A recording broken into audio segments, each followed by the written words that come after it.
ایک حدیث ہے مشکات شریف میں، اس کے آئینے میں ہم نے اپنے ملک کو بھی دیکھنا ہے، امت کے اجتماعی مسائل کو بھی دیکھنا ہے۔ نبی اکرم صلی اللہ تعالیٰ علیہ وسلم کے الفاظ کی روشنی میں ہم سب نے اپنے اپنے لیے راہ کا تعین کرنا ہے۔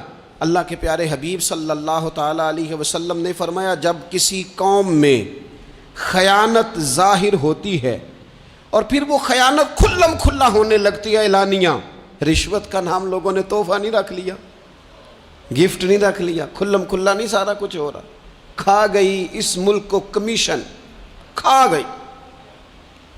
یعنی جو آدمی جس کو پیرے پہ بٹھایا تھا نا، پیرے دار بنایا تھا، وہ کمیشن ایجنٹ بن گیا۔ جس کو بٹھایا تھا نا کہ تو راہبر بن جا، وہ راہزن بن گیا، اس نے تھوڑا تھوڑا کر کے بیچنا شروع کر دیا، تھوڑا تھوڑی سوداگری شروع کر دی۔ میرے رسول اکرم صلی اللہ تعالیٰ علیہ وسلم فرمانے لگے، جب کسی قوم میں خیانت ظاہر ہوتی ہے اور کھلم کھلا ہونے لگتی ہے تو اللہ تعالیٰ اس قوم کے دلوں میں اس کے دشمنوں کا خوف اور ڈر ڈال دیتا ہے۔ خائن دشمنوں کے مقابلے میں بزدل ہو جاتے ہیں، خوف کھاتے ہیں، ان کے اندر طاقت ہونے کے باوجود بزدلی جڑ پکڑتی ہے۔ کیوں؟ کہ خائن ہے۔ معنی کیا ہے؟ طاقت ہتھیاروں سے نہیں آتی۔ معنی کیا ہے؟ طاقت اسلحے سے لیس ہو کے نہیں آتی، بلکہ میرے محبوب کی یہ حدیث بتاتی ہے، طاقتور وہ ہوتا ہے جو امانت دار ہوتا ہے۔ امانت دار لوگ طاقتور ہوتے ہیں۔ محبوب کی حدیث پاک ہمیں یہ سبق دیتی ہے۔ اور دوسرے نمبر پہ نبی اکرم صلی اللہ تعالیٰ علیہ وسلم نے فرمایا، جب کسی قوم میں بدکاری پھیل جاتی ہے اور عام ہو جاتی ہے، حضور علیہ الصلوۃ والسلام فرماتے ہیں پھر اس قوم میں بکثرت موتیں ہونے لگتی، بسوں کی بسیں الٹ گئیں، درجنوں بیسیوں لوگ بیک وقت موت کے منہ میں چلے گئے۔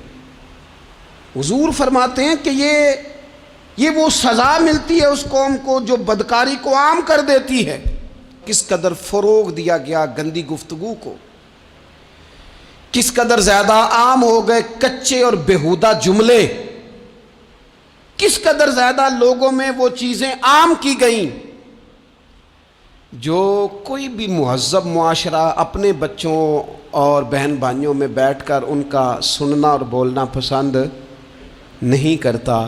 خوش مزاجی کے نام پر کیا زہر گھولا گیا نئی نسل کے وجود میں کہ وہ کہاں کہاں گفتگو پہنچ گئی اور کیا کیا بات ہوئی، اور کس طرح معاذ اللہ ذو معنی باتیں، ایسی گفتگو جو شریف النفس آدمی اور وزادار آدمی ویسے ہی پسند نہیں کرتا، وہ عام ہو گئی اور جوانوں میں عام ہوئی۔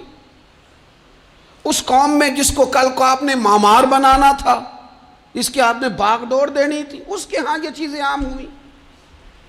اور پھر تیسرے نمبر پر رسول رحمت صلی اللہ تعالیٰ علیہ وسلم نے فرمایا، جو قوم ناپ تول میں کمی کرنے لگتی ہے، پیمانے اور ترازو ٹھیک نہیں رکھتی، اس قوم کی روزی کاٹ دی جاتی ہے، برکت اٹھ جاتی۔ سارا دن محنت کرتے ہیں لوگ، سارا دن تجارتیں ہوتی ہیں، سالوں بیت گئے کمائیاں کرتے، دادا بھی، بیٹا بھی، پوتا بھی، چار بھائی بھی لگے ہوئے، کمائی پہ کمائی، محنت پہ محنت، کوئی ملک سے باہر ہے، کوئی ملک کے اندر جدوجہد کر رہا ہے، کوئی کہیں ہے، کوئی کہیں ہے، لیکن برکت کٹ گئی۔ کیوں؟ اس لیے کہ لیتے وقت اس کا انداز اور ہے اور دینے لگتا ہے تو پھر اس کا انداز اور ہے۔ جب کسی سے وصولی کرتا ہے تو اسے کہتا ہے خدا کا خوف کر، اور جب خود دینے لگتا ہے تو پھر یہ بھول جاتا ہے، پھر اسے یاد ہی نہیں رہتا۔ حضور فرماتے ہیں جب قومیں ناپ تول میں کمی کرتی، پیمانے کمزور کر لیتی، یہ جب لوگوں کو کاٹ کے دینے لگتی ہیں تو پھر ان کی روزی کٹ جاتی ہے۔ اور میرے نبی اکرم صلی اللہ تعالیٰ علیہ وآلہ وسلم نے ارشاد فرمایا، جو قوم ناحق فیصلے کرنے لگتی ہے، اوئے ہوئے ہوئے، قاضی تیرے قول سے ڈر لگتا ہے۔ جب قاضی بکنے لگتے ہیں، جب فیصلے خریدے جاتے ہیں، جب عدالتوں کے ریٹ لگتے ہیں، جب من چاہے فیصلے لیے اور دیے جاتے ہیں، رسول کریم صلی اللہ تعالی علیہ وسلم نے فرمایا جو قوم ناحق فیصلے کرنے لگتی ہے اس قوم میں خون ریزی پھیل جاتی. جب مجرم کو سزا نہیں ملتی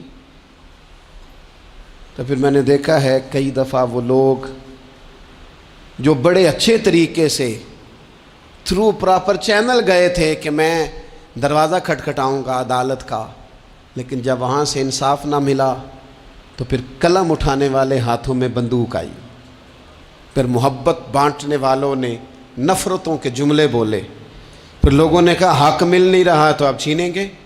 اللہ کے محبوب علیہ السلام نے پہلے سے ہمیں آگاہ کیا.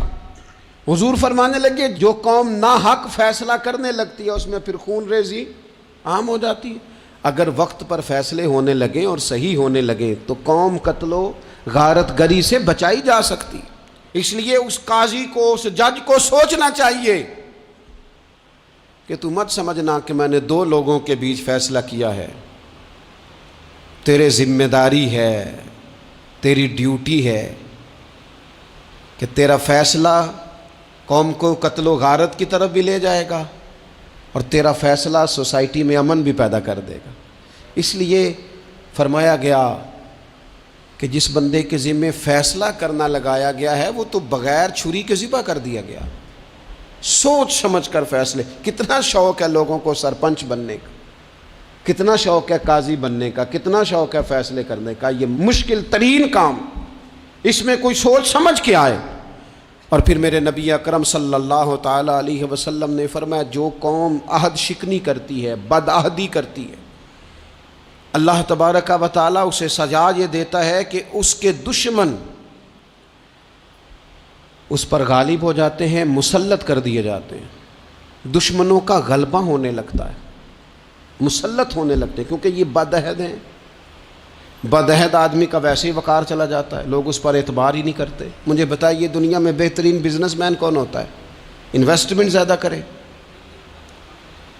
دنیا میں بہترین بزنس مین کے جو اصول لکھے ہیں، بہترین تاجر، بہترین کاروباری بندہ وہ ہوتا ہے جس پر لوگ اعتبار کریں، جس کا مارکیٹ میں اعتبار ہو، جس کے بارے میں کہا جائے سودا ٹھیک دیتا ہے، پیسے وعدے پہ دیتا ہے، یہ انسان ٹھیک ہے. جس پر اعتماد کیا جائے، جس کی شہرت ٹھیک ہو، وہ بہترین بزنس مین ہوتا ہے.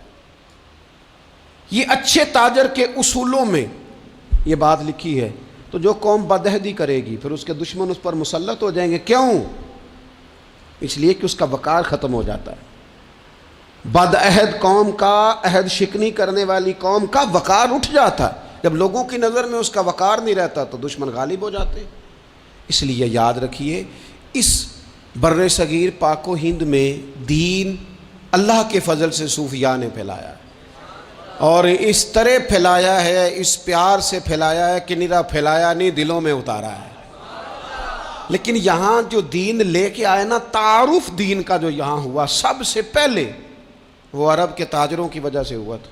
ہندوستان کے تاجروں نے جب عرب تاجروں کے ساتھ تجارت کی تو ان تاجروں کی وفاداری، وعدے کی پابندی، بات کی سچائی اتنی اعلیٰ تھی، اتنی مضبوط تھی کہ یہ ہندوستان کے لوگ ان سے پوچھنے لگے تم کس مذہب کے ماننے والے ہو؟ اتنے پکے ہو اپنی بات کے، اتنے مضبوط ہو تم اپنی بات، کس مذہب کے ماننے والے ہو، کس نظریے کے ہو، عقائد کیا ہیں؟ انہوں نے کہا کہ ہم محمد عربی صلی اللہ علیہ وسلم کے دین کے پیروکار ہیں. آپ میری بات کو سمجھ لیجئے گا، دین صرف تبلیغ سے نہیں پھیلتا، صرف تقریر سے نہیں پھیلتا، فقط واعظ و نصیحت سے نہیں پھیلتا، دین معاملات سے بھی پھیلتا ہے. آپ کا لینا دینا کس طرح کا ہے، آپ کا لوگوں کے ساتھ ربط کس انداز کا ہے، یہ ساری باتیں بھی آپ کا کردار آگے پھیلاتا. عرب تاجروں کی وجہ سے یہاں دین کا تعارف ہوا تو ہمارے اچھے اعمال ہماری زندگی پر اثر انداز ہوتے ہیں. اپنی زندگی سے ایک ایک کر کے کوتاہیوں کو نکالیں.